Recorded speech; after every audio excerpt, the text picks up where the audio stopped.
médico, que era famoso, ortopedista, os dois primeiros tinham nascido, e a Rosalita era já nascida, as outras duas meninas não eram nascidas, nós fomos lá encontrar com esse ortopedista. E ele operou as crianças e falou, ó, eu arrumo ele para você, vai ter que passar o resto da vida aqui, porque isso aí vai ser diversas operações. Nós falamos, aí é muito triste disso aí, não sei como é que fica. Então nós estamos preparando para mim quando passou um amigo e falou, olha, eu vou lá para o Padre Pio. Eu já tinha ouvido falar do Padre Pio. Eu já vou deixar aqui na zona falar do Padre Pio. Tinha uma senhora aqui que andava na rua com o Santinho e ela conhecia tudo. Como é que chamava aquela... A Dona Helena? Não. A Dona Helena. Aquela... A Dona Noêmia. A Dona Noêmia andava com o Santinho. Com vários Santinhos. Vários Santinhos. E ela deu para a Dona Marieta o Santinho do Padre Pio. E quando eu casei com a Maria Lúcia, eu fui fazer uma viagem lá na Europa e ela perguntou se não vamos. Falei, não, mas agora vamos por outro caminho, vamos descer na Itália, vamos ficar só mais para o norte mesmo. E foi pena, podíamos ter ido já, né? Se fosse hoje, estaríamos correndo lá para o Padre Pio. Mas então foi isso. E aí nós fomos vivendo a vida, depois veio a Maria Pia e uma outra menina, e nós estamos vivendo no Rio, São Paulo, para todo lugar, porque estávamos correndo atrás dele. Não, mas seu pai se adiantou. Maria Pia foi depois do Padre Pio. Foi depois do Padre Pio. Eu já disse que só vocês três que eram. Já contou. Entendi. Aí depois nós Mas ainda não trabalhei. atrás de poder sobreviver, né? Então viemos acabamos aqui, que eu aposentei, acabei aqui em Santa Rita. E agora estamos aqui.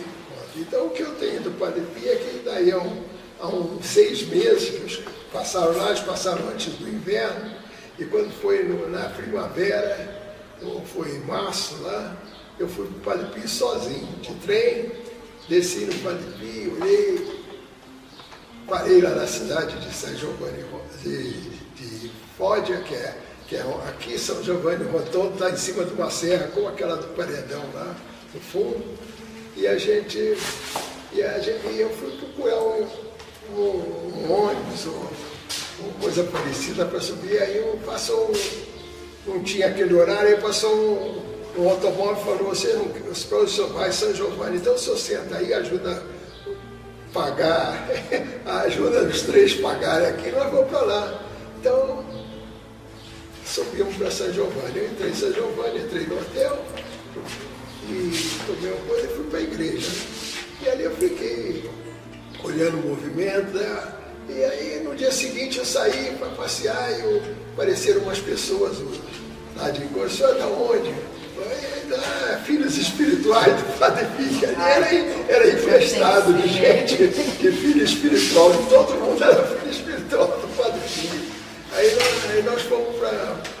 Aí ele falou, o que você vai fazer? Eu falei, eu vim aqui para me confessar com o Padre Pio. Ele falou, o senhor tem que comprar uma senhazinha, tem que ter uma senhazinha para poder entrar.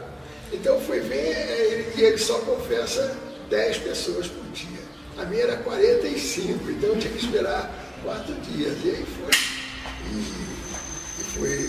fui me confessar, daí a 4 dias fui me confessar com o Padre Pio.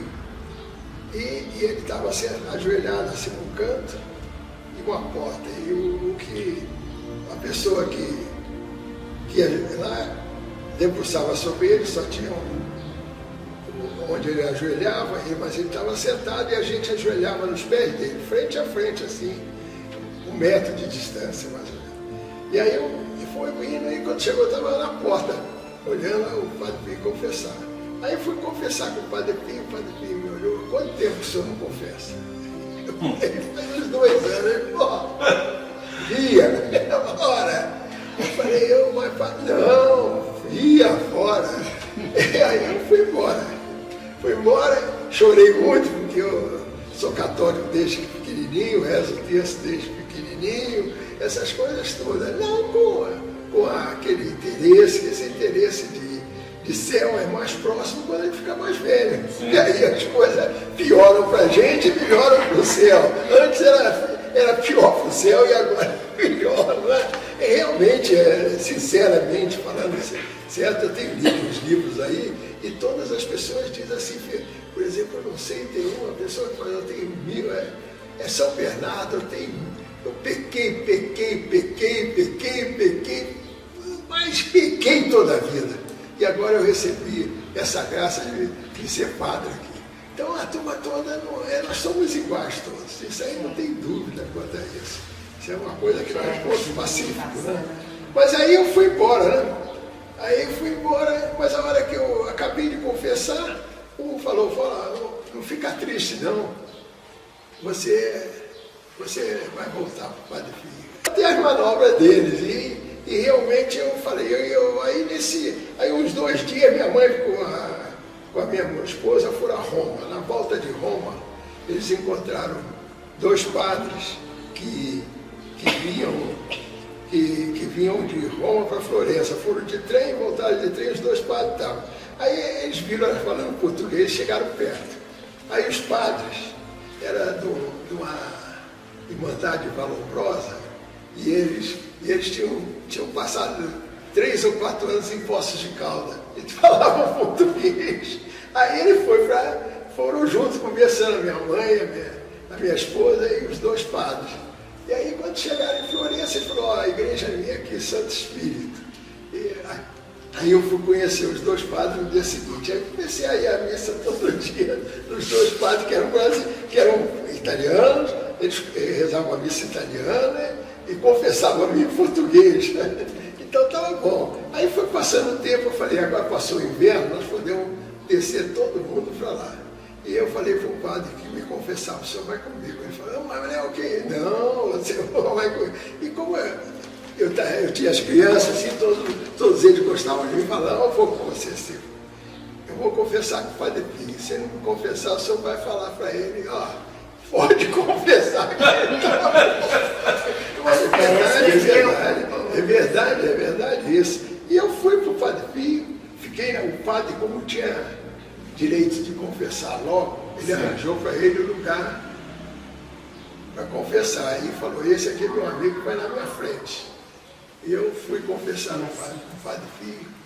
E eu me lembro que eu não tinha pecado nenhum, eu estava preparando desde esses 6 meses. Aqui, cheguei, ele olhou para mim, ele falou, vai bem. Eu falei, eu quero ser seu filho espiritual. Tá bom. Ele me deu, ele deixou. Aí eu, quando passei pelo padre, falei, o padre que estava esperando. Aí o padre foi confessar e eu saí, né? Mas, eu senti que como se tivesse o céu azul, eu fosse a única nuvem branca que está lá, de tanta leveza. Gente, de tanta leveza que eu fiquei. Sr. Vitorino, a gente na verdade já está tudo sendo gravado, você fica bem à vontade. Certo. Né? Depois a gente vai fazendo as contagens. É verdade. Essa experiência, né, do senhor ter ido para lá, de estar lá, porque tudo isso que a gente viu nos relatos aconteceu na vida do senhor, nem eu, nem o Leandro, você não sei se já era nascido, mas nós não éramos nascidos. É verdade. Né? Nós não éramos nascidos. E a gente viu, né, toda essa... a gente viu o próprio Padre Pio nos conduzindo, né? Hoje eu brinco com as pessoas que eu falo assim, eu trabalho com um homem que eu nunca vi, não sei quem é, pessoalmente, né? Porque a gente trabalha praticamente toda semana propagando a devoção de São Padre Pio. E para nós, assim, sem ter visto, sem ter estido lá em São Giovanni, para nós é uma emoção muito grande. Essa emoção, o senhor poderia falar dessa emoção, né, de ter estado de frente com o Padre Pio? Chega a ser terrível essa emoção.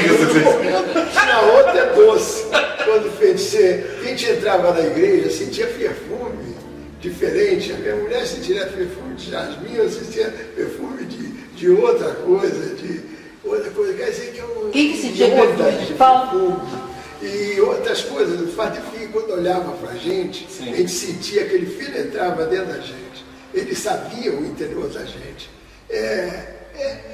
Ele em tudo, ele tinha semelhança com Jesus, porque ele tinha os estigmas. que ele viveu 50 anos com estigma. Tanto que esse santinho que eu estou aí, tem uma via sacra, onde fala o tempo todo dos estigmas do Padre Pio. E a grande semelhança dele com Jesus, para mostrar em vida, é um estigma. Nós todos podemos ser santos, mas nós não temos assim uma demonstração tão cabal que tem. É verdade, não é verdade? O senhor viveu uma experiência porque o senhor serviu numa das missas dele. Ah, sim, eu servi missa e... Ficou próximo ali dos estigmas? O pai foi convidado, né? 3 vezes. O pai foi convidado. Foi convidado. Essa missa, o meu menino fez a primeira comunhão com ele.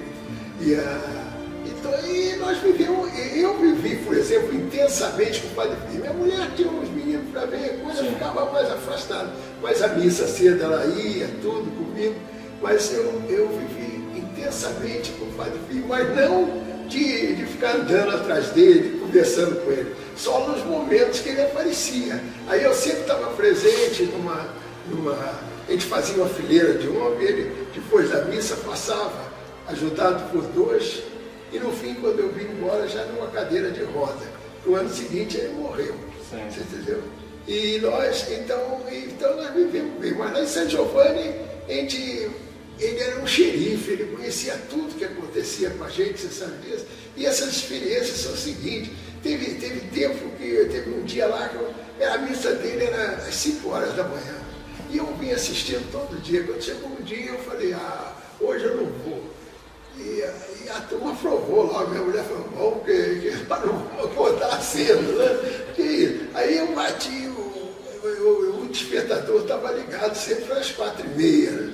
E quando foi 4h30, eu fechei o despertador, quando foi 4h30, né? Ele tocou, eu falei, eu bati também, fechei, daí a pouco tocou, nós 2 vestimos roupa, saímos correndo. Eu chamo, vamos, Vitorino, a missa vai começar. Não, é interessante que ele era um xerife ali dentro, entendeu?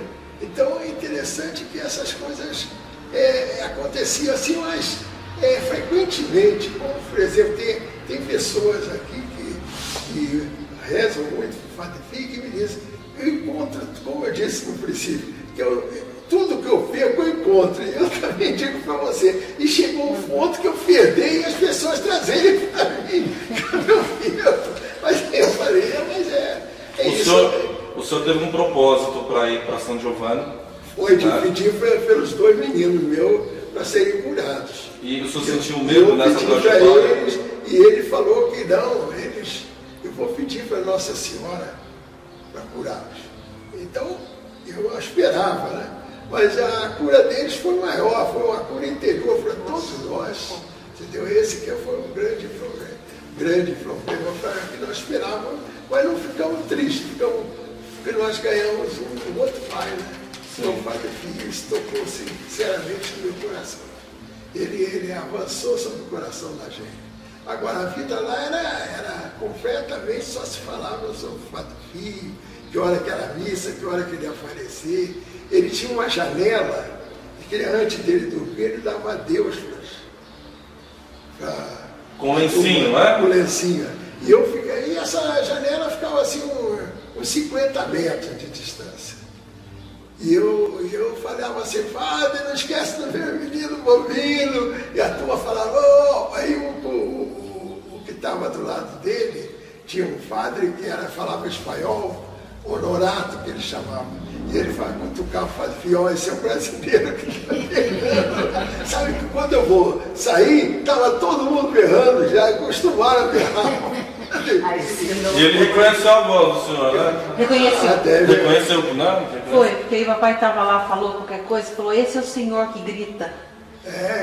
Foi o cego. O cego é que falou para ele. Lá tem um cego. Você já escutou a história desse cego? Que o Padre Pio falou, você quer continuar cego? E só você ou vou te dar? Ele falou, vou continuar cego. E ele era muito amigo. Esse tinha muita intimidade com o Padre Pio. Então, ele às vezes estava do lado da janela e falava, olha, esse é o brasileiro que está falando para você. Mas, como eu digo, nós somos muito pecadores. Esse negócio de milagre é um negócio assim que Deus é que sabe a hora que acontece, né? Verdade. Mas então é isso aí, a vida lá foi interessante por causa disso. A gente morou, aluguei uma casa lá, o senhor que morava em cima era de Fé de Ferúdia, e ele sempre estava lá junto com o Padre Pio. Todo fim de semana, de 15 em 15 dias, ia lá. E foi muito atento, fazia tudo que a gente precisava, me ajudou depois a levar cá as malas tudo da Kombi dele, o navio para a gente ir para o Brasil. E ele era muito atento, é uma pessoa boa também. E lá você vivia mesmo um clima, porque o Padre Pio era bem retirado da cidade. Tinha uns 3 ou 4 quilômetros de rua que subia para a igreja onde ele ficava. Então, o pessoal que não era católico não ia à igreja mesmo, quer dizer que ficava só mesmo o pessoal que frequentava a igreja. E ele fez um hospital, já tinha um hospital. Eu até frequentei com os meninos no hospital. Eu acho que a mamãe doava sangue lá, né? Nós doávamos sangue. Verdade. E teve aquela história que a mamãe falou pro papai que o papai ia conversar com o Padre Pio um dia.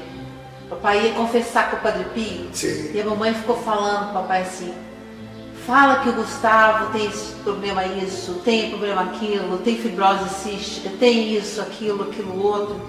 Que eles passaram por Florença 1 ano e meio fazendo muitas cirurgias. Eles foram cobaias dos nossos médicos, os trapezistas. Eles tinham certos movimentos que eles perderam depois, da rótula e tal. E nós paramos no Padre Pio assim, como se fosse parar assim, no pronto-socorro espiritual, né? E assim, então a mamãe falava pro papai: fala pro Padre Pio que você vai encontrar com ele, que o Gustavo tem isso, ele tem o braço isso, tortinho que quebrou, ele tem fibrose cística, ele tem, a perna dele não funciona, ele tem dor, ele tem isso. O papai falava para ela: mas você quer compreender? O Padre Pio é santo, ele sabe, o papai falava. A mamãe tornava repetindo: mas não esquece de falar isso, mas o papai falava: mas você não está entendendo, ele é santo, ele sabe. O pai foi. Não, a mamãe, como é que foi, papai? Não, você continua. Peraí, deixa eu lembrar. Não, foi assim, a mamãe falava: eu vou falar para o Padre Pio isso, ficava falando para todo mundo. E o papai falava assim: você não está entendendo, ele é santo, você não precisa falar nada disso. Mas eu vou falar que tem fibrose cística, eu vou falar que ele tem coisa, o que mais que ele tem, eu vou falar tudo. O pai falava: você não está entendendo, você não está querendo compreender, ele é santo. Aí foi a mamãe falar com ele. Aí chegou lá da mãe. Mãe foi ajoelhar, nem precisou. Ele abriu a cortininha, falou assim: você quer compreender? Vai em paz. Não deixou a mamãe falar nada que ela ia falar. Virou para ela e falou assim: você quer compreender? Vai em paz. Repetiu o que o papai tinha falado para ela. Verdade. E ela sentia que, uma vez lá, ela estava com os meninos também, aí o Padre Pio veio chegando assim. Isso ela falou até, eu estava lembrando agora no finalzinho da vida dela. Ela estava falando que ela estava lembrando do olhar do Padre Pio para ela.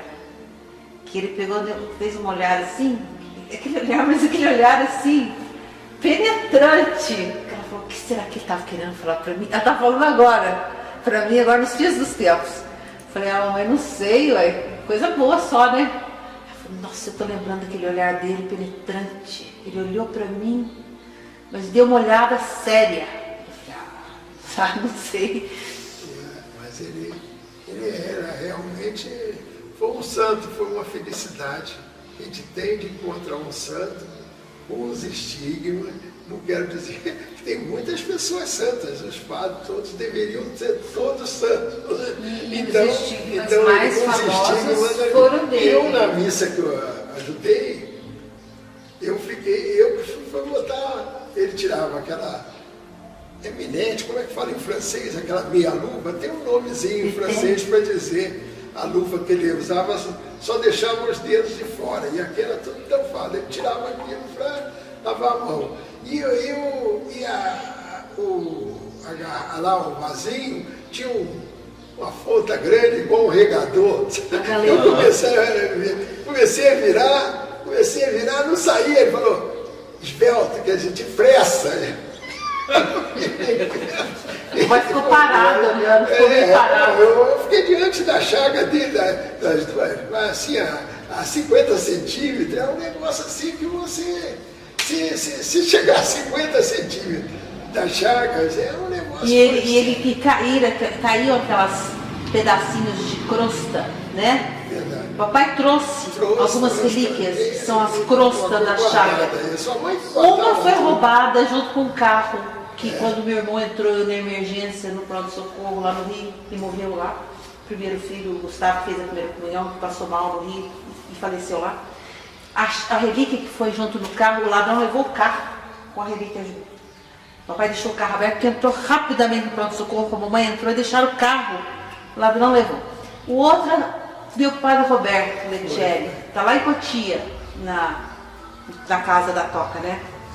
E o que mais, papai? Vamos mais, o que mais que a gente pode falar do padre? Uma curiosidade que eu tenho,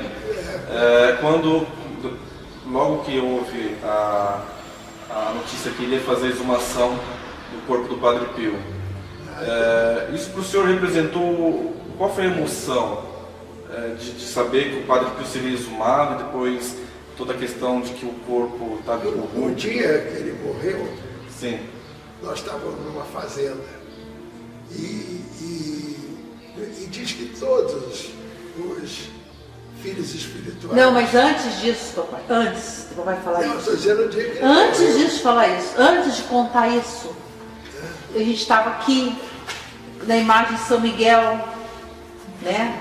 No ano seguinte a gente foi, né? Estava numa fazenda aí, certo. e na frente da imagem de São Miguel, Sim. eu senti um cheiro, era já na hora de dormir, né? Já tinha passado do dia 22 para o dia 23 de setembro. Sim. O papai estava com a mamãe ali rezando para São Miguel. Essa imagem estava lá na fazenda do Paredão. Estavam rezando e sentiram um cheiro fortíssimo de flor de laranjeira. É verdade. Aí depois de uma semana, não sei quanto, saiu falando, teve a notícia, não sei se foi pela televisão, pelo jornal, ou pela revistinha do Padre Pio, não sei. Tinha falecido. Tinha falecido exalando perfume de flor de Ele laranjeira. diz que todos os filhos espirituais tinham sentido esse perfume. E os padres tiveram outra Manifestação. manifestação. Não sei qual. A gente chegou a conhecer um filho espiritual do Padre Pio que vinha da assistência do grupo do Rio. Chama o Padre Jean de Robert. Ele já Depois ele teve... escreveu sobre o Padre Escreveu. Pio, né? Ele tinha locução interior com o Padre Pio. E ele, inclusive, escreveu. Ele foi metralhado lá, ele participou da guerra. E foi metralhado, os colegas deles caíram mortos. E ele não. Ele sentiu. Ele caiu quando ele estava sangrando, mas não tinha nada. Milagrosamente, o Padre Pio não deixou ele morrer. E ele foi um servo do Padre Pio a vida inteira. E tem uma história lindíssima também do grupo lá do Rio, que a mamãe frequentava, a gente frequentava. Os filhos espirituais gostavam do Padre Pio e iam muito. E conheceram o padre lá, e o padre dava assistência no Rio. E o padre também, lembra, né, pai? Do Padre Roberto? Então, ele tinha uma exposição interior com o Padre Pio. E ele falava com a gente, o Padre Pio está falando isso. Nossa. Nos encontros que tinha. O tempo que o senhor teve lá tinha só os meninos. As meninas vieram nascer depois que vieram. As duas foram após a volta. Depois quando voltou. E a Tanto que a Maria Maria Pia, Pia que foi a primeira. O papai foi falar com o Padre Pio, que só tinha nós três, né? Que ia ter outro, o filho queria ter outro, não era isso? Eu falei qualquer Que queria coisa, ter um filho para e colocar o ele nome falou, de Pio. ele deu uma exclamação. Ele não falou, mas ele deu uma exclamação assim. Aí então aconteceu o seguinte, a gente veio embora do Brasil, os meninos, tudo problema e tal. A mamãe ficou grávida, depois de 8 anos. A gente estava morando ali com a minha avó. Eu acho, ou do lado do Padre José ou com a minha avó, não sei. Mas tinha uma assinatura da revista de lá. Como é que chama mesmo, pai? A Casa da Sofrência, né? Casa da Sofrência. Do hospital de lá. Aí vinha essa revistinha pra gente, na casa da minha avó. Aí chegou um dia lá, a mamãe estava já sentindo as cólicas, e chega a revistinha, naquele dia. E a revistinha dava notícia da comunidade, de São Giovanni, dos filhos espirituais, quem chegou, quem saiu, do hospital, dava notícia, tudo.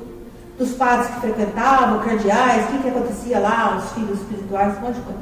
E na revistinha, estava bem na capa assim, ó, e nasceu Maria Pia. Porque a mamãe falou, eu vou colocar, porque eu não sabia se era mulher ou homem. E a mãe falou, eu vou colocar o nome de Pio Miguel. Vai ser Pio Miguel, se for homem, mulher eu não sei ainda. Mulher eu não sei ainda. A revistinha chegou. E nasceu Maria Pia. E a Maria Pia nasceu naquele dia. Nasceu Maria E nasceu Maria Pia. Aí a mamãe consagrou ela, Maria, o Padre Pio. E ela tem uma memória, uma coisa, de contar. Ela é forte, Né? ela é fortíssima. Ela está na cadeira de roda, ela tem uma atenção e uma memória violenta, né? Mas voltando ao Padre Pio, o tempo que a gente passou lá foi muito interessante. Poderia voltar outra vez, porque a gente tinha uma proteção especial, a gente se notava disso. Mas não era uma proteção policial, era a proteção do Padre Pio. Era um negócio que não existe. Nossa. Eu nunca tive essa coisa assim de... Um cuidado, ele é uma pessoa que está cuidando. Não, né? ele parecia... A turma queria que eu ficasse lá hoje. O cara queria que eu fosse... Como nós mexíamos com café aqui, ele queria que eu fosse para Bahia, que era perto, para ser comprador de café, para levar café para a Itália. Eu falei, não, nosso destino nosso é Brasil. Mas então, o Padre Pio foi realmente o ponto alto da minha vida, se eu contar aí para vocês. E da mamãe, né? E santificou a família família inteira. Até assim, os que já foram todos assim, em odor de santidade. Dois deles, né, com certeza. Verdade. Com o Gustavo, né? E depois a Juliana também. O João, a mamãe perguntou espiritualmente, em oração, porque o Gustavo, o Monsenhor Baleiro, que pintou a Sagrada Face, e apareceu a Sagrada Face, vinha com uns... Foi para o Rio, de Kombi, para ajudar lá a rezar, porque ficou com pena da mamãe, em toda a situação com o filho, mamãe, muita dor no coração, já tinha Maria Pia, já tinha Juliana, o Gustavo, meu irmão, ficou doente. Aí, gravemente enfermo. Aí o Monsenhor foi com os padres para lá, porque eles tinham também contato com o seminário lá, eles tinham casa lá, o seminário deles, dos Oblatos de Cristo Sacerdote, era em Roseira, mas também tinha no estado do Rio. Então eles foram fazer uma visita para minha mãe. E o motorista errou e entrou na ponte aqui em Niterói. Aí o tal Monsenhor falou, meu filho, eu estou com tanta pressa, você me erra ainda o caminho. Aí chegou lá, o motorista dirigindo bem rápido. Aí o Monsenhor falou, você pode parar. Pode, não precisa dirigir mais rápido não, o menino já faleceu. Já entrou lá e eu já vi. Ele teve visão. Quando ele chegou no Miguel Couto, tinha falecido. A mãe me falou. E foi 6 horas da tarde. E eu vi que... e aí o Monsenhor viu, tinha no saguão do Miguel Couto, tinha um grupo de oração do Padre Pio que estava rezando lá. Montaram um grupo de oração no cantinho lá, tinha as pessoas do negócio, junto com a mamãe para dar força. No hospital? No hospital. Na porta do hospital, ficam rezando o terço. Dia e noite ali, ficam rezando o terço. Vigília. O grupo de oração é forte no Rio. Aí é o seguinte, aí tinha o quadro do Padre Pio.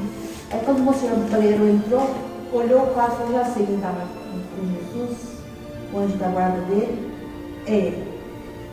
Era o Padre Pio, me reconheceu pelo quadro. Era ele nesse quadro, eu estou vendo, é o Padre Pio. Aí, e foi isso.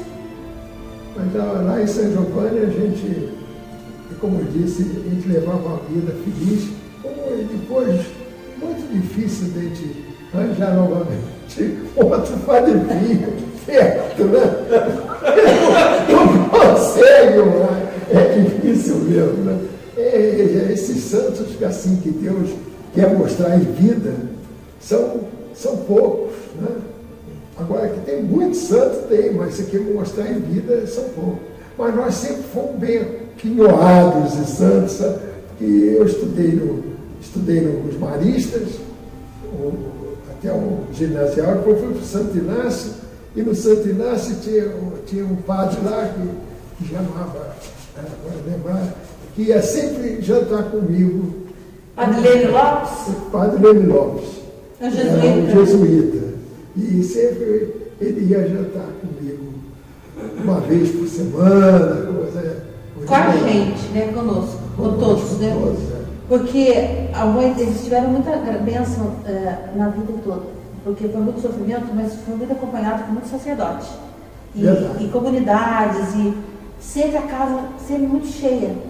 Vinha sempre aqui, tinha um ou outro, tinha uma outra, e dava força para a mamãe. Porque eles falavam dos santos, a conversa era de santidade, de céu, da vida dos santos, de quem, né, dessas pessoas que morrem jovenzinhos, essas crianças, Santa Teresinha e tantos outros. Então foi sempre muito acompanhado. E os meninos foram muito santificados. Os meninos, eles não tiveram a cura, mas eles tiveram uma cura assim, muito grande.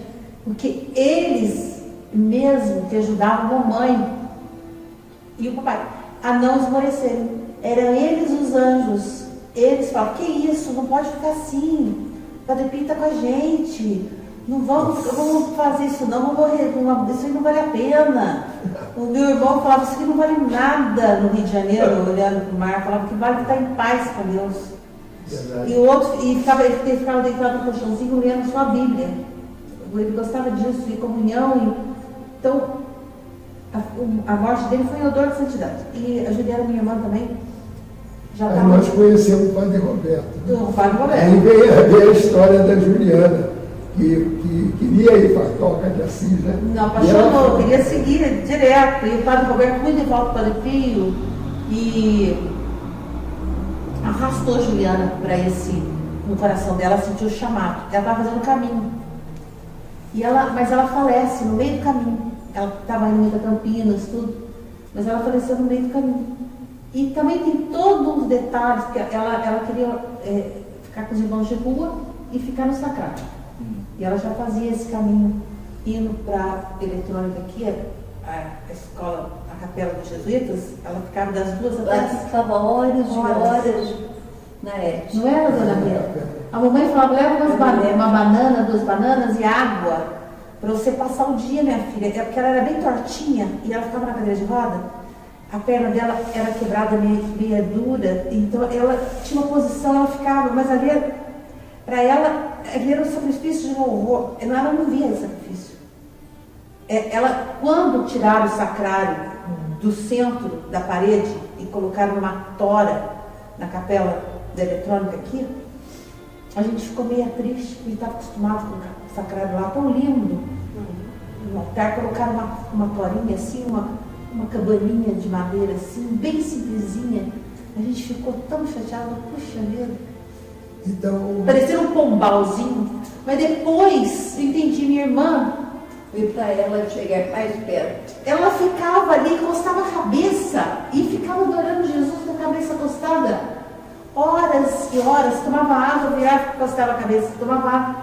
E era isso, a vida dela era essa. E ir para a rodoviária, rezar com os irmãos de rua, e os irmãos de rua obedeciam a ela. O povo às vezes podia chamar, tal, tinha lá que só obedecia a ela. Quer dizer, ela tinha uma autoridade espiritual forte, e ela orava mesmo. E ela tinha, assim, uma fortaleza. E o Padre Roberto veio celebrar a missa de corpo presente e falou que estava tendo uma visão, ela sendo recebida por São Francisco. Ele falou, a gente não pode falar disso, ninguém sabe, por mais santo que seja a pessoa, ninguém tem autoridade para falar onde está essa pessoa, se Deus não revela. Ele está falando, eu estou tendo uma visão, eu estou vendo ela sendo recebida por São Francisco, Deus me deu essa visão. E foi uma missa, não sei se ela estava nessa sala. Foi bonito, né, dona Maria? Choveu, né? As velhinhas cantando, Senhor, fazei-me instrumento, e colocar a roupa dela, que seria a roupa dela. Então, assim, são histórias sofridas, mas são, assim, de muita santidade, de vocações do céu. Então, eu vou dizer para vocês, a família que nós tivemos vai nos levar para o essa aqui é a coisa. Padre Pio, quando falou, não, mas era para nós continuarmos e o sofrimento deles converteu em graça para nós todos da família. Verdade. Eles Porque foram os instrumentos filhos, né, mesmo. que nós íamos ficar perto deles, íamos empurrar, não esquecer de mim. Então vamos deixar tudo do jeito que está, que assim eles vão continuar frequentando. E só assim, voltando só um pouquinho, lá na pergunta que eu fiz para o senhor sobre a exumação, Sim. para nós, quando a gente acompanhou, né, a exumação, para nós foi uma alegria muito linda. Eu acompanhei todo aquele percurso lá através da internet. E para o senhor, que esteve lá, viveu, né, praticamente com ele. Verdade. Viveu essa experiência, qual foi a sensação, qual foi o sentimento que o senhor teve quando o Padre Pio, depois de 40 anos, foi exumado e incorrupto? Só podia acontecer isso mesmo. Morreu, esse aqui é uma casca. O que vale dentro de nós é a alma, né? E eu acho que nós fomos criados à imagem de Deus, mas na alma, porque a casca que é no automóvel, que anda por aí. Cada um no ano, cada um no corpo. A alma é que é a imagem de Deus, é por ela. É ela que nós temos que cuidar, não é? Só não acho que Não, pai, que a verdade é essa, que a alma que é a imagem papai, de Deus. deixa eu contar um negócio pra vocês. Papai foi no ano que ele morreu e voltou lá. Depois de um ano eu fui lá. Aí eu andei, fui lá, esse amigo de lá, eu fui na casa dele, nós fomos juntos para lá e nós vimos lá o Padre Pio. Eu vi o Padre Pio ainda igual a Santa Rita. O corpo dele, né? O corpo dele. Estava lá, estava sendo velado, né? Não, mas não, estava exposto. Exposto. Ele ainda não tinha sido enterrado. Então, estava sendo velado. Quanto tempo depois? Um ano. Quando ele morreu, um ano depois que nós estivemos lá, ele faleceu. O papai foi para a morte dele. Depois da morte, um ano depois que ele morreu. Não foi no Não, quando ele morreu, estava na fazenda. É verdade. Eu que estou fazendo confusão, gente, corta. Agora eu entendi. Quando ele morreu, vocês estavam aqui Eu achei que o pai tivesse ido uns dias depois. Porque foram uns dias de Foi um ano depois. No 23 seguinte, ele morreu em 23 de 68. De setembro de 68, eu fui no 23 de setembro de 69. E aí? E o corpo ainda estava lá. E ele estava certinho, incorrupto, né? E foi o grande negócio desse é que nós estamos aqui querendo ir para o céu, todo mundo, e lutando para isso. Essa é que é a força que ele dá. Essa é a maior força que uma pessoa que está nesse caso pode dar para todos que andarem em volta, é essa, né? E assim, para a gente basicamente finalizar, é que nem nós falamos para o senhor no início, né? A gente vai preparar todo esse material, né? Porque nós vamos colocar no nosso programa, que é o Orando com o Padre Pio. E nós temos, nesse programa, nós temos muitos filhos espirituais do Padre Pio que nos acompanham. Muitos, é muita gente. Assim, para a gente finalizar com uma chave de ouro, que mensagem, o que você poderia resumir toda essa história e deixar uma mensagem para essas pessoas que conhecem e as pessoas que ainda vão conhecer a história do Padre Pio? É que o Padre Pio viveu a paixão de Cristo em cima dele. Então, Cristo é que sofreu na intensidade dele ser Deus ter vindo para cá para nos salvar, não é isso? Mas o Padre Pio foi uma amostra do que Cristo passou, entendeu? Uma amostra pequena, mas foi uma amostra do que Cristo passou. E ele realmente é um santo para a nossa época, principalmente século XX, né? Que tantas pessoas passaram por ele e voltaram para a vida boa. Pessoas que realmente difíceis, artistas, jogadores de futebol, ciclistas, tinham todos lá. Então, é que rezava o Padre Pio, principalmente esse santinho que você vai levando, tem uma história também. Quando foi, eu comecei, eu falei, não, Padre Pio, ele deve ter, eu vou rezar a Via Sacra e botar o Padre Pio no meio da Via Sacra junto de Jesus. Aí eu comecei a rezar, Exato. Aí eu abri um livrinho que eu tenho, estava escrito o seguinte: você, quando morrer, vai ficar diante de Cristo crucificado. Eu falei, vocês são divas. O santo que vocês são divas. E agora eu fiquei com essa coisa que esse santinho que você tem, é a Via Sacra, dizendo sobre o Padre Pio. Ele o tempo todo sobre as chagas do Padre Pio. Lembravam que as chagas do Padre Pio, que, como diz São Bernardo, diz que as chagas do Padre Pio perdoavam os nossos pecados. E depois tem outros desses historiadores que também falaram que as chagas de Jesus, as chagas de Jesus, é que fazem corrigir os nossos pecados. Quer dizer, o Padre Pio, porque o Padre Pio era de Jesus, a chaga, não era dele, era de Jesus. E dizem que outros historiadores falam sempre sobre a chaga de Jesus como as coisas mais recentes que acontecem. E é isso aí. Vamos para o Padre Pio, que nós vamos ver. Vamos para o Padre Pio, que nós estamos passeando. Então vamos embora, que eu vou para a missa.